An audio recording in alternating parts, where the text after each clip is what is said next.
오늘 우리에게 주시는 일용할 양식은 구약성경 사무엘상 17장에서 옵니다. 사무엘상 17장.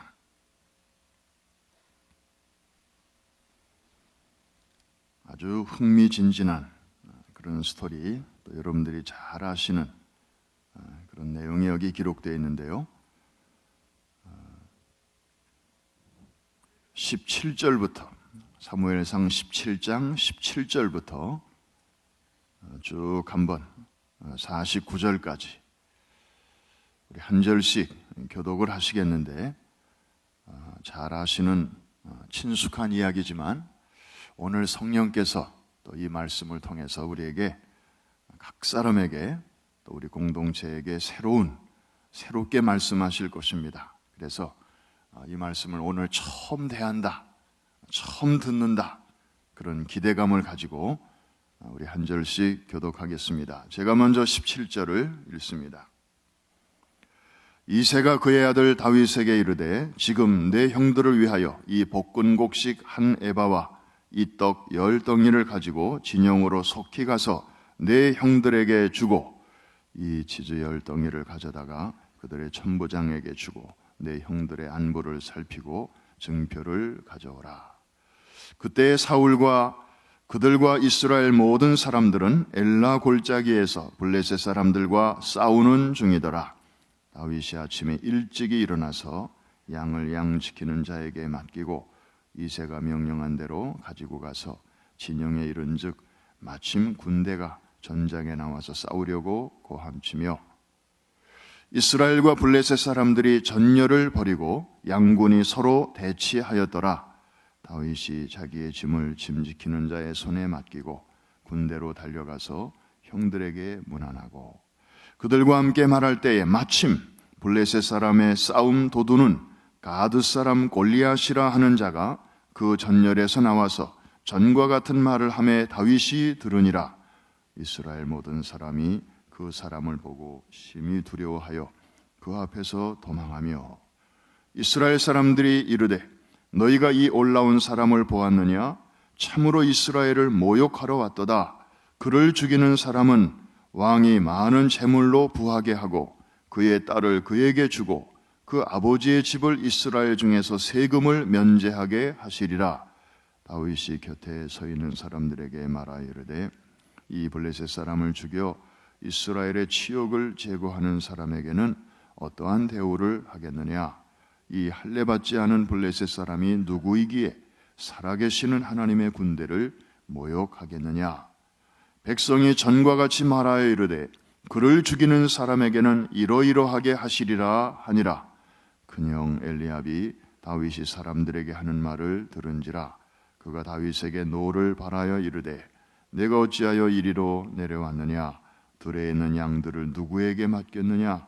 나는 내 교만과 내 마음의 완악함을 아노니 내가 전쟁을 구경하러 왔도다. 다윗이 이르되, 내가 무엇을 하였나이까? 어찌 이유가 없으리이까? 하고 돌아서서 다른 사람을 향하여 전과 같이 말하매 백성이 전과 같이 대답하니라. 어떤 사람이 다윗이 한 말을 듣고 그것을 사울에게 전하였으므로 사울이 다윗을 부른지라. 다윗이 사울에게 말하되, 그로 말미암아 사람이 낙담하지 말 것이라. 주의 종이 가서 저 블레셋 사람과 싸우리이다 하니, 사울이 다윗에게 이르되, 내가 가서 저 블레셋 사람과 싸울 수 없으리니 너는 소년이요 그는 어려서부터 용사임이니라.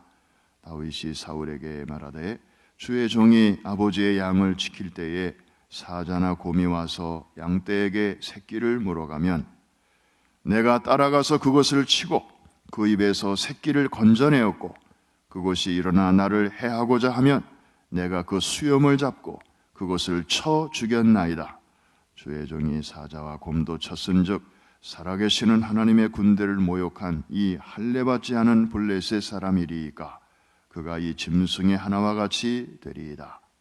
또 다윗이 이르되, 여호와께서 나를 사자의 발톱과 곰의 발톱에서 건져내셨은즉 나를 이 블레셋 사람의 손에서도 건져내시리이다. 사울이 다윗에게 이르되, 가라, 여호와께서 너와 함께 계시기를 원하노라. 이에 사울이 자기 군복을 다윗에게 입히고 노투구를 그의 머리에 씌우고 또 그에게 갑옷을 입히매 다윗이 칼을 군복에 차고는 익숙하지 못하므로 시험적으로 걸어보다가 사울에게 말하되 익숙하지 못하니 이것을 입고 가지 못하겠나이다 하고 곧 벗고 손에 막대기를 가지고 시내에서 매끄러운 돌 5을 골라서 자기 목자의 제구 그 주머니에 넣고 손에 물매를 가지고 블레셋 사람에게로 나아가니라. 이제 마지막 부분으로 들어갑니다. 블레셋 사람이 방패든 사람을 앞세우고 다윗에게로 점점 가까이 나아가니라. 그 블레셋 사람이 둘러보다가 다윗을 보고 업신여기니 이는 그가 젊고 붉고 용모가 아름다움이라. 블레셋 사람이 다윗에게 이르되 내가 나를 개로 여기고 막대기를 가지고 내게 나왔느냐 하고 그의 신들의 이름으로 다윗을 저주하고 그 블레셋 사람이 또 다윗에게 이르되 내게로 오라.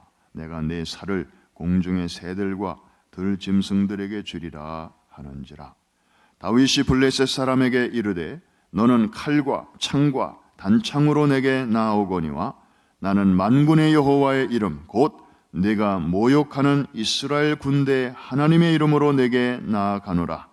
오늘 여호와께서 너를 내 손에 넘기시리니 내가 너를 쳐서 내 목을 베고 블레셋 군대의 시체를 오늘 공중의 새와 땅의 들짐승에게 주어 온 땅으로 이스라엘의 하나님이 계신 줄 알게 하겠고 또 여호와의 구원하심이 칼과 창에 있지 아니함을 이 무리에게 알게 하리라. 전쟁은 여호와께 속한 것인즉 그가 너희를 우리 손에 넘기시리라. 블레셋 사람이 일어나 다윗에게로 마주 가까이 올 때에 다윗이 블레셋 사람을 향하여 빨리 달리며 손을 주머니에 넣어 돌을 가지고 물매를 던져 블레셋 사람의 이마를 치매 돌이 그의 이마에 박히니 땅에 엎드러지니라. 아멘.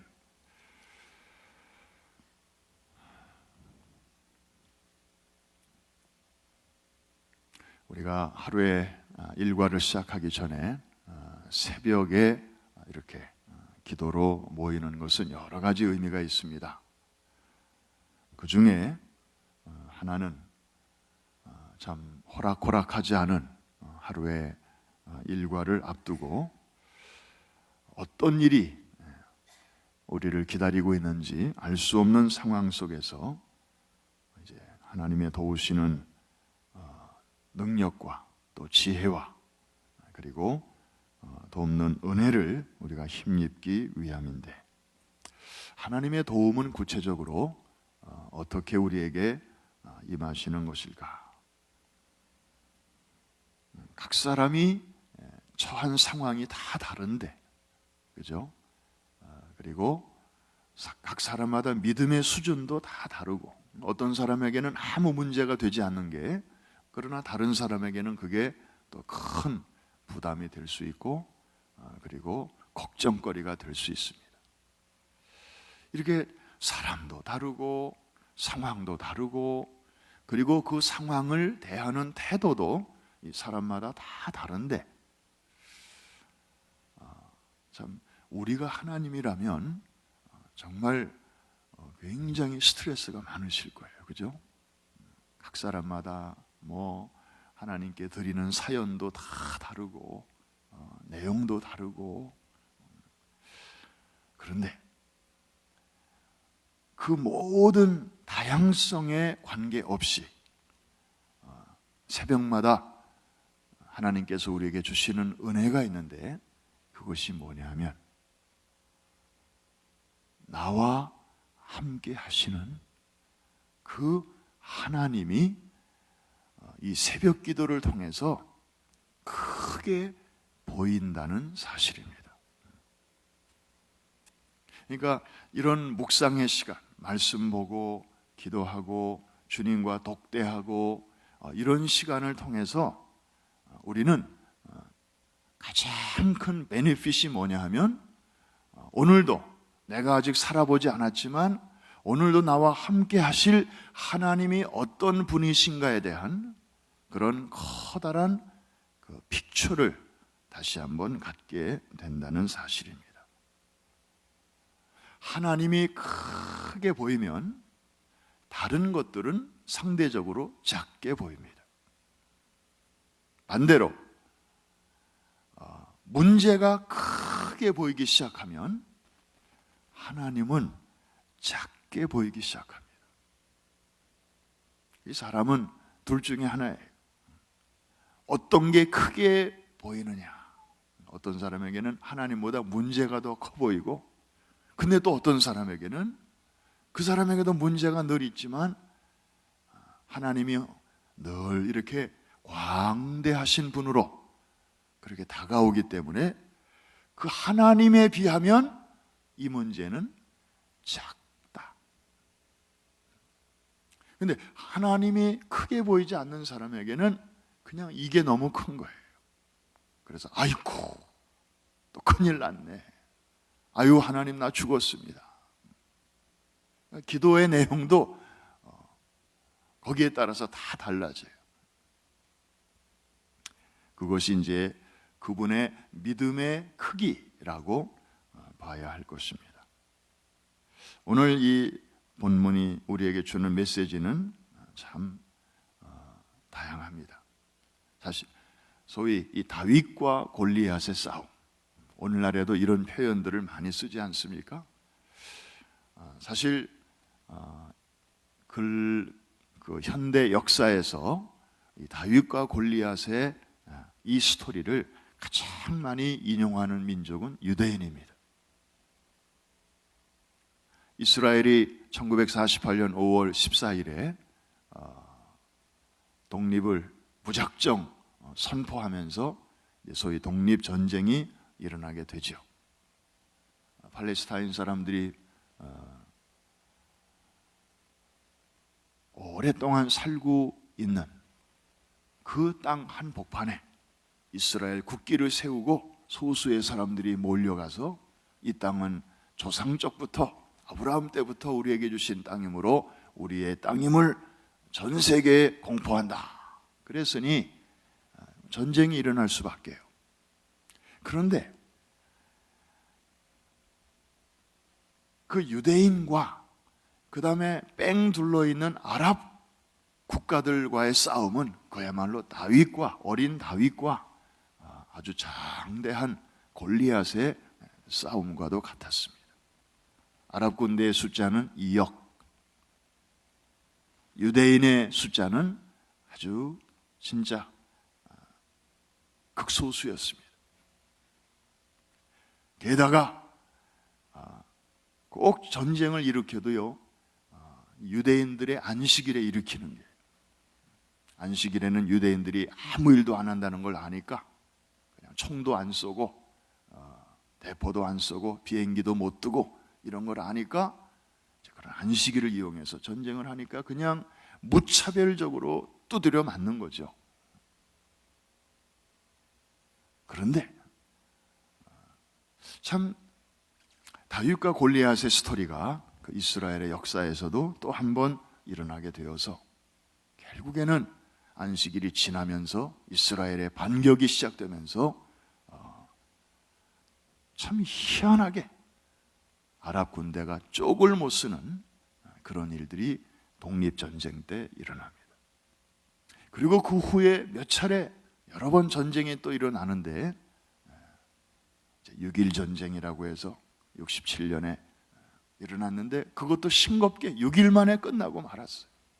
아니, 그 다음 안식일에 아랍 사람들이 전쟁을 일으켰는데 그 다음 안식일이 되기 전에 전쟁이 끝나버렸어요. 6일 만에. 그래서 이스라엘 사람들은 이 다윗과 골리앗의 이야기를 굉장히 좋아합니다. 그리고 그것을 믿습니다. 근데 그 중심에 무엇이 있는가 하면 여호와의 이름이 있습니다. 여호와의 이름. 사실 다윗이 자기의 나이나 또 자기의 상황으로는 도저히 전쟁터에서 싸울 수 있는 그런 능력도 안 되고 상황도 안 되고 말도 안 되는 그런 상황인데, 다윗이 손발 걷고 나설 수 있었던 가장 큰 이유와 동기와 배경이 있다면 그것은 하나님의 이름 때문이었습니다. 무슨 애국심이 뜨거워서 그런 게 아니고, 어린애가 애국심이 있으면 얼마나 있겠습니까? 그런데 이 꼬마를 자극했던 것은 뭐냐 하면, 저 골리앗이라고 하는 자가 그냥 이스라엘 군대를 그냥 이렇게 조롱하고 하는 것까지는 참아줄 수 있는데,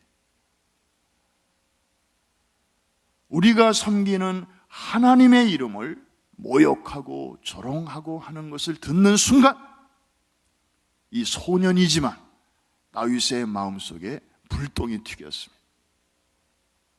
분노가 일어났습니다. 하나님의 이름이 지금 먹칠을 당하고 있는 그 상황을 견딜 수가 없었던 것입니다. 그래서 저자는 지금까지는 우리 민족의 적이요 또 원수였지만, 내가 여호와의 이름을 모욕하는 이 순간부터 너는 여호와와 싸우는 것이다. 너는 여호와의 적이다. 여호와와 네가 싸우면 누가 이기겠냐? 결과는 뻔한 거 아니겠습니까? 그러니까 다윗의 마음속에는 소위 거룩한 분노가 막 일어나면서, 그 다음에 그 결과에 대해서도 아주 너무나 뻔한 확신이 들게 된 것입니다. 나와 네가 싸우면 보나마나 내가 깨질 것이지만 여호와와 네가 싸우면 네가 깨지지 않겠냐?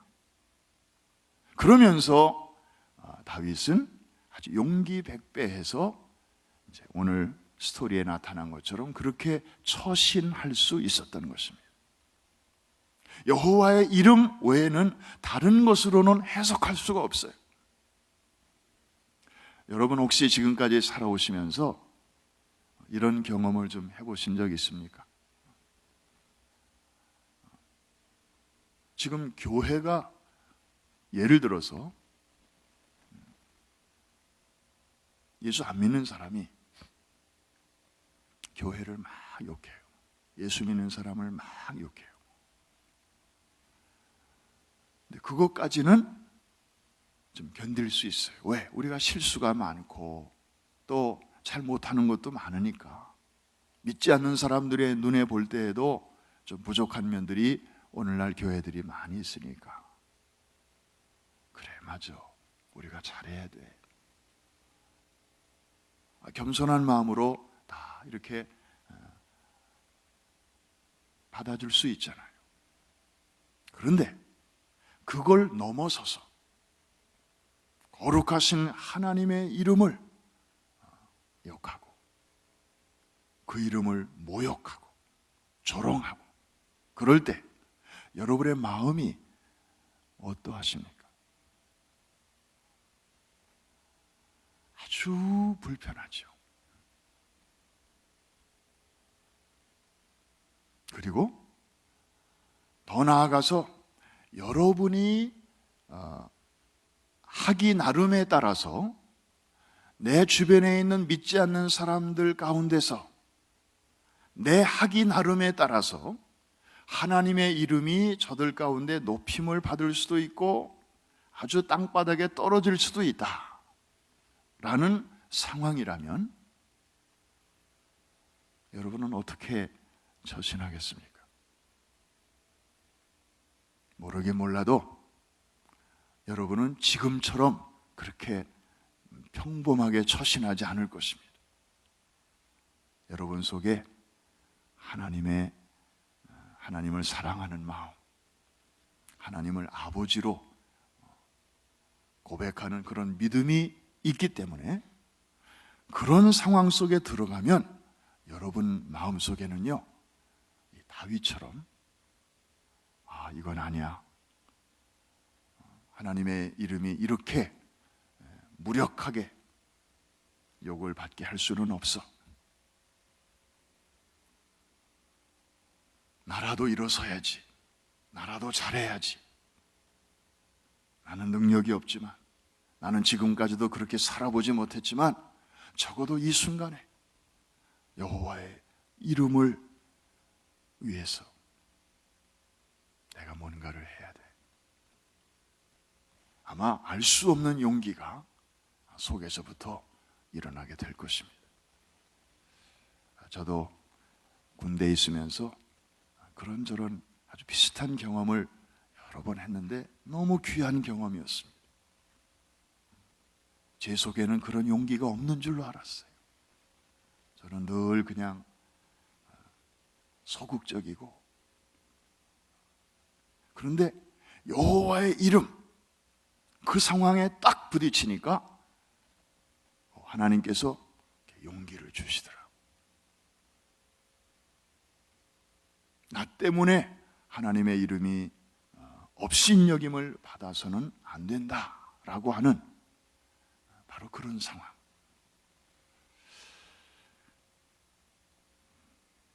오늘날에도 모든 성도들은 나름대로의 골리앗과 매일같이 만나고 있습니다.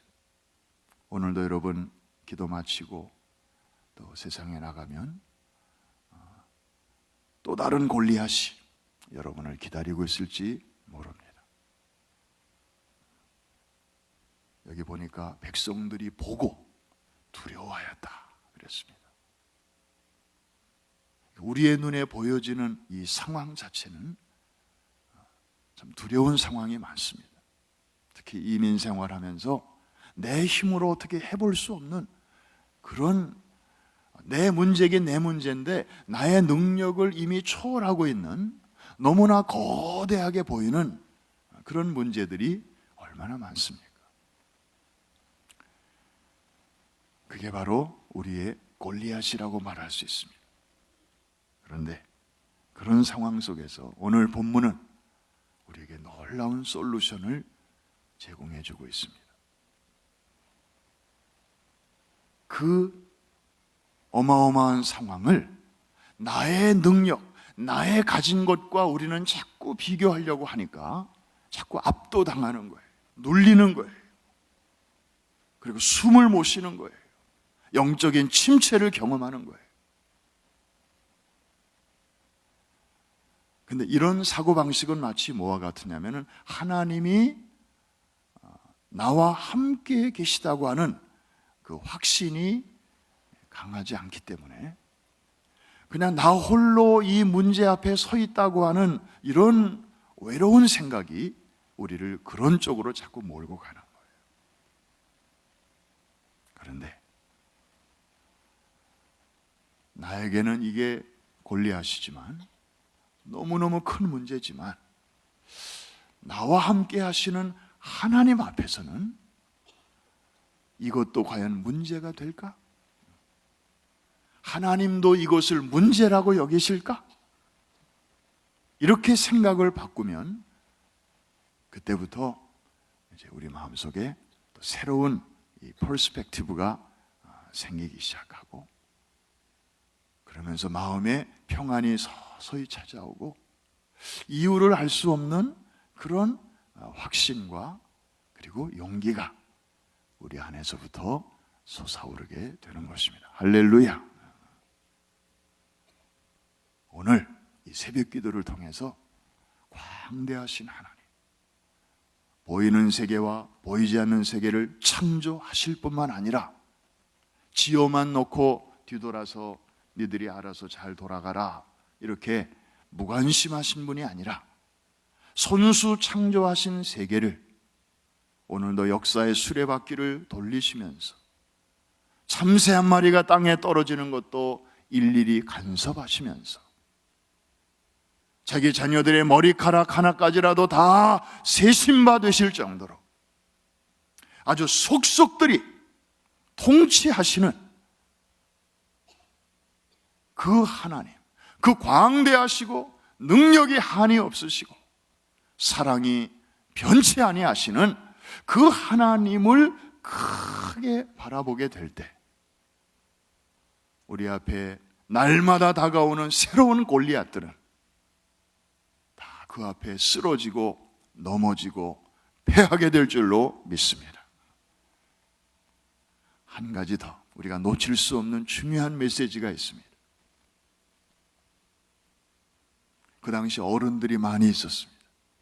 골리앗 앞에 어른들이 많이 있었어요. 사울왕도 있었고, 그 다음에 사울왕의 군대들이 있었어요. 다윗의 형들이 있었어요. 다 성인이에요.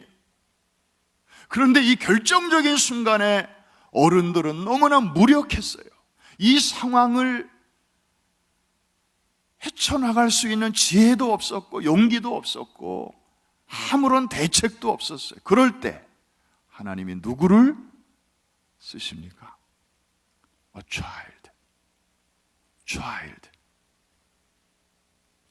child David. 다윗이라고 하는 이 소년, 오늘 여기 본문에 나오잖아요. 사울왕의 입을 통해서 너는 소년 아니야, 너는 어린애 아니냐?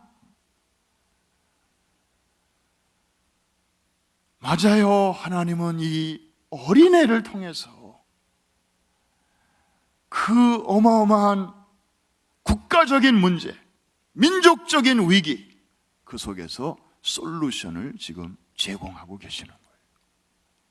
여기에 414 윈도우 운동의 중요성이 여기에 있습니다.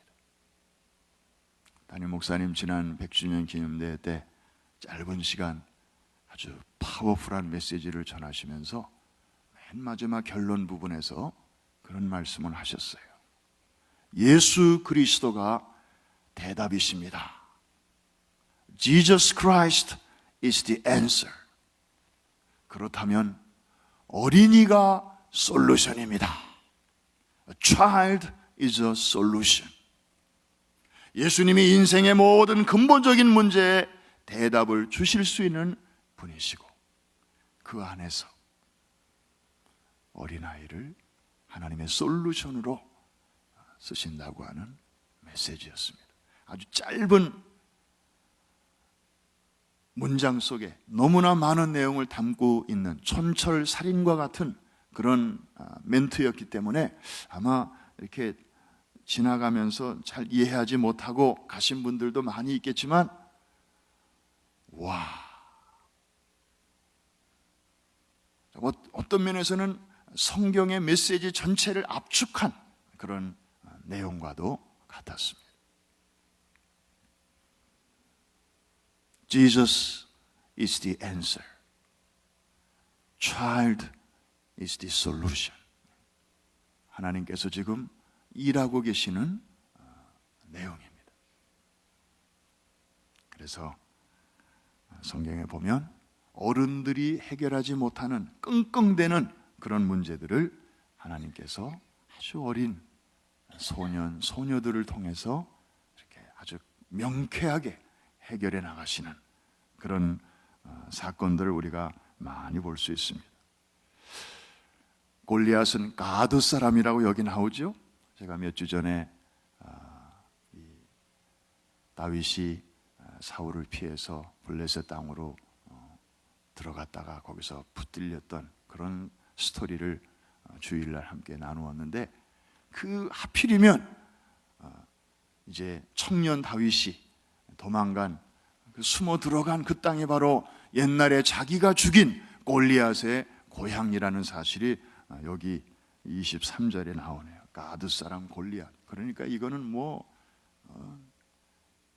살아나올 수가 없는 그런 상황이죠. 그런데 하나님께서 그렇게 그 말씀을 찬송할 때, 약속의 말씀을 의지하고 하나님을 미리 찬송한 거죠. 미리.